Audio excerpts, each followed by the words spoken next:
DNVR Avalanche pregame show presented by DraftKings Sportsbook. Use code DNVR when you sign up for a new account to get amazing odds boosts every single day. Rudo, AJ, Blais coming at you live for a Monday matinee.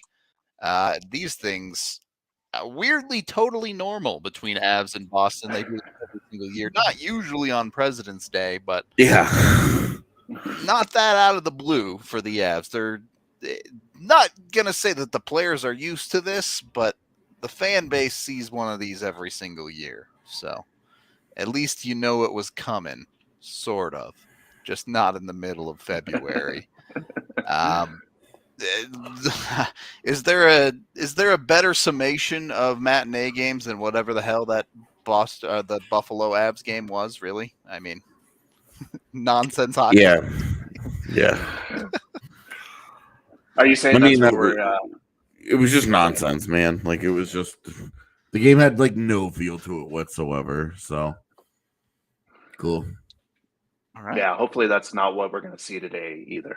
So I hope not. At the very least, I hope there's a little bit more quality around the ice on that one. So it should be an interesting game, to say the least. I can say that the other matinee game was not boring. That is for sure. Looking forward to it. Obviously, you know, the Avs sitting in a great spot regardless. But I did want to talk about Boston's side of this a little bit. They are very likely a wild card on the East Coast side of things.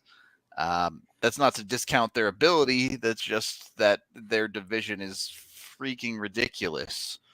So yeah, it's ridiculous in that it's both top heavy and totally bottomed out at the same time. Yep.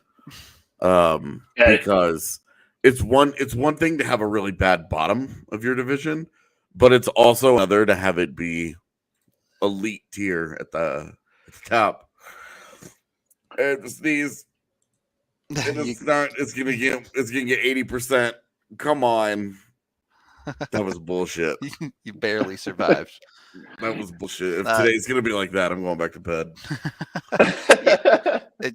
It's Florida and Tampa, but it's also Montreal and Buffalo, right?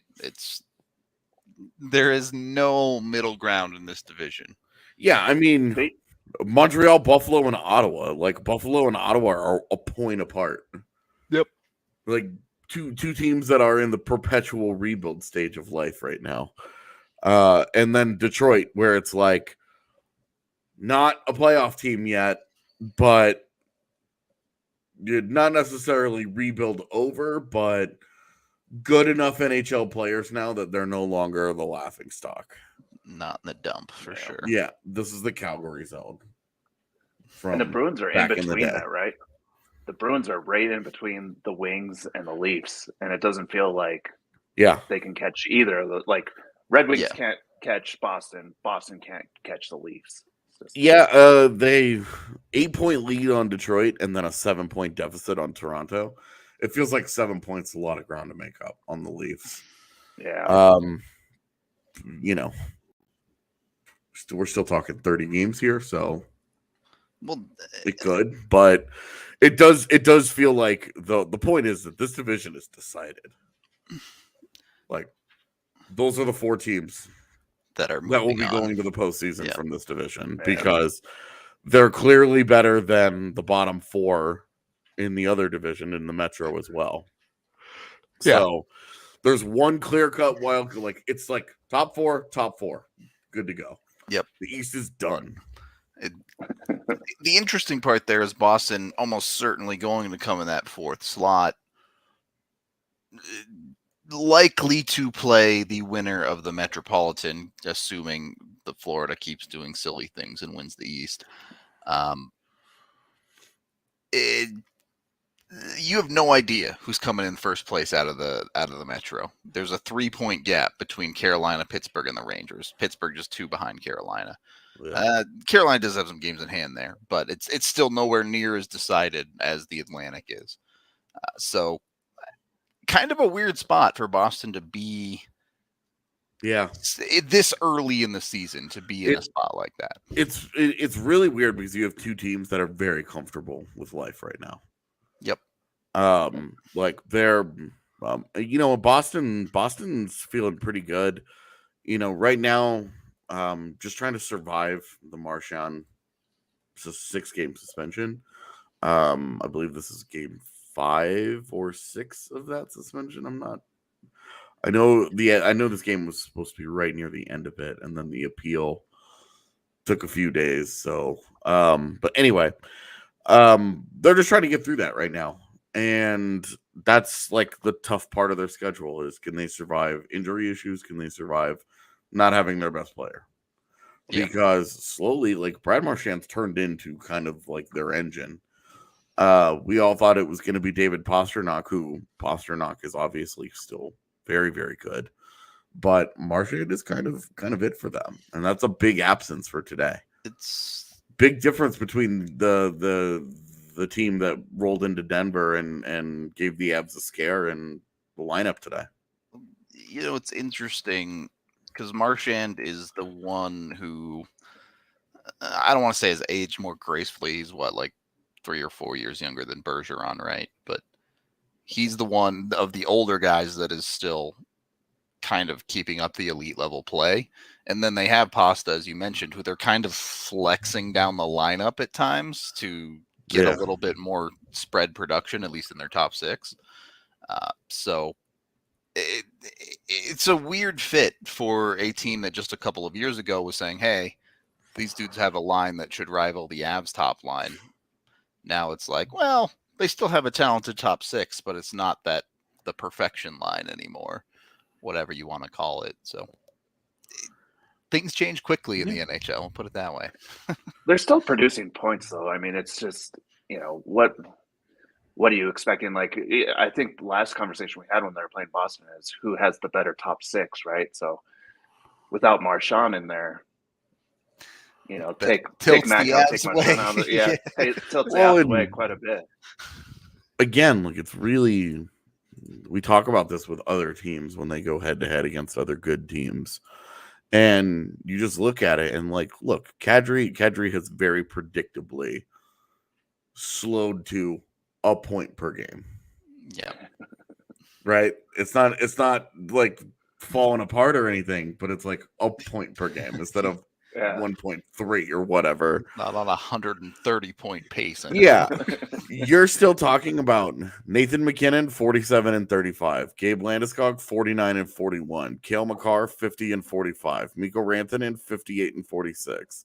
Nazem Kadri, 63 and 46. I kind of cheated by putting Cale Makar in there, but that's Colorado's top 5 scorers. Yeah. It's 5 guys who are all point per game. And you have Devon Toews at 36 points in 38 games. Like, close. Yeah, pretty good. So, again, like Colorado, where Colorado is so problematic for everybody, for all the other teams in the league, is that they have, by the way, Andre Burakovsky, your next highest scoring forward with 36 points in 47 games. So, still getting something of what you want out of the guy. Yep. But what makes them so hard is that one of those is your top line, and then when they get off the ice, the team's leading scorer gets onto the ice, and then when that guy gets off the ice, there's a pretty good chance that one of Devon Toews or Cale Makar is still hanging around. Yeah. It's just their options are deep, to say the least. They just drive the crap out of some play.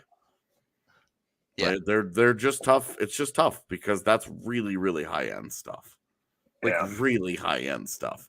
There would have been a lot of years where Andre Burakovsky's 36 points in 47 games would have been like it. Like that would have been like, hey, that guy leads the team. All right. I did want to get into not Boston related necessarily, but at least want to touch on it since AJ, you are an Isles person yourself. Yeah. All of the Cal Clutterbuck stuff that has been floating around. Yeah, where did this come from? I mean, we've talked about this privately, but I was chilling playing video games. Dater tweeted about it last night with Sakic being at the Isles Habs game. Okay. But it's been the topic on Twitter lately. The Avs allegedly having interest in Cal Clutterbuck. I really like that people were working super hard to try and put those pieces together. Yeah.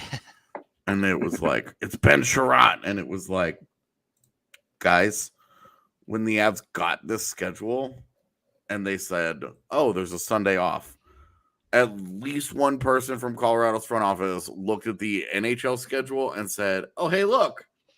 Here's a game that is happening. There's a game in New York City that I can go to. Oh, look, we're traveling from Buffalo to Boston. Yeah, like we're going to be there. This is not going to be difficult. Yep. Math added up there, but regardless, what are your thoughts on Cal Clutterbuck as a hockey player? At this point, he's 34. It's the end of the line. The years of being a crash test dummy have really, for sure. Yeah. They've really taken a toll on him. He would be really well liked, probably.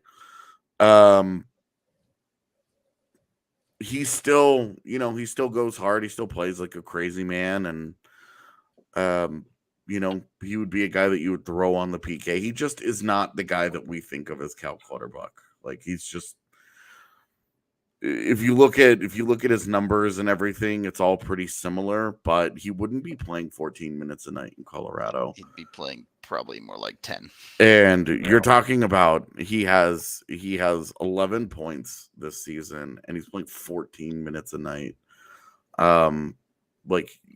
There's just not a lot. There's not a lot left in the tank there.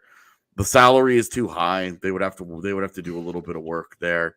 Like, if you're looking at Cal Clutterbuck, you're looking at Zach Parise. Which guy would you rather have for $3.5 million versus $700,000? This comment by, I don't know if that's George or Jorge. Sorry. He's a bigger, better helm. The thing is, like, he's not better. I don't know that he's better, especially offensively. Clutterbuck is a black freaking hole. Yeah. Like, it's really, really bad on the offensive side of the puck. So.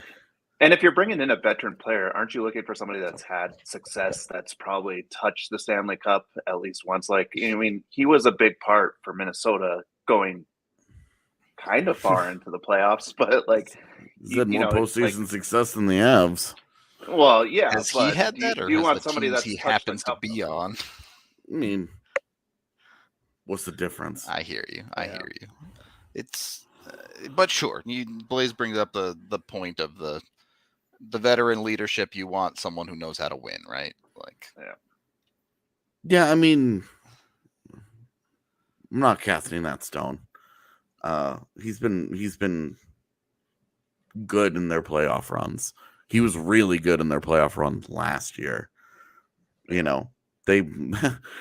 lost Game 7 to the Tampa Bay Lightning 1-0. Yep. They came closer than anybody knocking off the Lightning last year. He's fine. Like, he's always been a guy that sneaks his way into making a big impact in one of those playoff games or two. But really, like, he's just not the same guy anymore. Enough shine had come off, and he was already a pretty hard fourth line guy, and like been overplayed his entire career in the Islander in New York because they prioritized the crap out of that group. And Mike's comment here, I think AJ kind of summed it up. Maybe 3-4 years ago, you could say, yeah, he's a lot like Matt Calvert fills that role. 2 years ago. But he's 34 now, and I understand everyone's aging curve is different, but it's really hard to be that guy into your mid-30s. Yeah, he does an admirable job, but I would not be Like you'll love the physicality. Like there's no way that you won't love the physicality. He'll come in and he'll just hit absolutely everything that moves. Yep. Every single shift he'll go out there and he'll just run into guys. And that's great. Like you'll love that part of it. But absolutely every other aspect of the game, it's been a drop. I think the way I put it when I tweeted about it last night was, I can't definitively say that Cal Clutterbuck makes the Avs a better hockey team. I'm not saying he makes them worse if they go out and get them, but I don't know that he makes them significantly better in any way. All he does is he leans into the playoffs are physical. He plays a physical style. That's that. Like so, that's what that's for. Can is that give you better hockey minutes than Curtis McDermott? Maybe. Like you're talking, and to be honest with you, at forward they don't even. Curtis McDermott shouldn't play again. But don't disagree. I'm not gonna. But we're not getting into that right now. But like, would you rather have Cal Clutterbuck right now or Nicolas Aube-Kubel? Knack. Like Knack for sure. Aube-Kubel's has scored 15 points in 37 games in Colorado. He's got 7 goals. Yep. And he plays that rough and tumble style, and he stopped taking penalties. Now I'll say that, and he'll go out and he'll fucking do something stupid on the first shift of the game today. But like, because if you would, I say either or, because if you go out and you get Cal Clutterbuck, it probably is not costing you. Like you're not going to trade him. Like the Islanders aren't going to give him up for Darren Helm. So now you're adding that guy to your group. And where's the hierarchy here? Where does he fit? Who's he playing for? Where does he go? And you're likely, he's always been really on the right side, and you toss him in there, and now he's with Aube-Kubel and Logan O'Connor, and you're just kind of like, are you going to play him over either one of those guys? Like even with LOC having hit like smashed into the wall in the last 20 games, like you're going to play that guy over either one of them? Nope. Certainly not if you have to jump through hoops to make his cap work too, which is either paying more to get the Isles to retain or otherwise. And like, because that might be as easy as like they send back Ryan Murray and whatever other thing they want, right? Or whatever it ends up being. Right. But even then, would you rather have Cal Clutterbuck for a 7-game series or Ryan Murray even as a 7th guy that may move into a lineup for like? It's just. The concept of Clutterbuck is like he's just one of those. He's another one of those depth guys where look, every team that fancies itself a cup contender always looks to shore this area up. Nobody ever looks at it and goes, "It's fine, we're good." I think the point that really pushed me over the edge of not being personally interested in it is his PK minutes are bad. Yeah. He's a great defender at 5-on-5, but his PK minutes, he actively hurts the Isles. So. Yeah, I mean, nobody's good at the PK this year. I'm still in the camp too, as right now as the Avs are structured and what's going on with injuries. I wouldn't be spending money on forwards right now. I would be looking defensively to shore that up. Especially I think they're going to do both. Well, yeah, I understand that, but like, where do you spend that money, right? Like, where are you going to spend most of that money? Are you going to spend it on forward depth, or are you going to spend it on shoring up the defensive depth? Yeah. You can find out more about that in the coming week or 2 or 3 because we got a whole video series planned for that. So keep your eyes out for our trade deadline stuff. But for now, Blais, is it too early in the day to make some money, or you got some good bets for us here? Oh man, I've been kind of I've cooled down. Along with the Avalanche's scoring, I've cooled down a little bit. So I've kind of rearranged this. If we can bring up the graphic, you will notice some normal stuff here. That's all normal stuff. No. The third one, like after yesterday, the third one is a little crazy, right? Because this is just like, you might as well like throw darts at a board and whatever it hits, just guess that one for the highest scoring period. But playing Boston, this early matinee game that we're talking about. Is it a close game? Is it a point where somebody's got to pull a goalie and there's goals scored? That's where I'm going to put my money on most goals being scored would be in the third period. We'll see. Bet for the empty net, baby. Yep. And then it looks like, since the Avs have been cooling down, that the numbers have kind of come back to a realistic point for some of the stars on the Avs. So you've got Mikko at a half assist at plus 100, which I thought was good value there. And it's the top line. And then Makar, we haven't seen an assist in a little bit. So it's back to a normal number, just a regular assist line at a half an assist for minus 115. Yeah, don't even need to go to the power play on that one. Nope. So, definitely. I mean, that changed between Buffalo and now. It was minus 165. So what the fuck? Yeah, he got an assist in that game, and they decided to just give more money away. Yeah, I don't know. I guess obviously they're probably not seeing enough bets that they want to see on that one or something. Who knows? All right, look, when you're playing against Buffalo versus Boston, I guess it's a True. that much of a difference on the money. But I really do think you could genuinely have some fun betting on the Avs, just making parlays with anyone who has the letter M in their name. You have Mikko and Makar on here. You could throw Mackinnon into that action. How funny would it be to make that bet? Somebody with an M in their name to get a point. You'd get pretty terrible odds if it was just any of them to get 1 point. But if you parlay multiple of them getting points, a little bit of money right there. Okay. Yeah, it's another weird day game on a Monday. Happy for all of you that had President's Day off. For the rest of you, for 95% of the rest of the world. Yeah.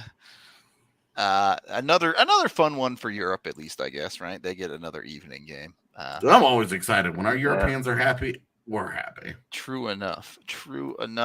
We will be back post-game at, it's going to be 1:30 p.m. Mountain Time, something like that. So be sure to tune in post-game. We'll have the entire game breakdown for you. Puck drop about 5 minutes away. So we're going to get out of here. Thank you, everybody, for watching. Be sure to subscribe on YouTube, all that good stuff. And we will talk to you in a couple of hours.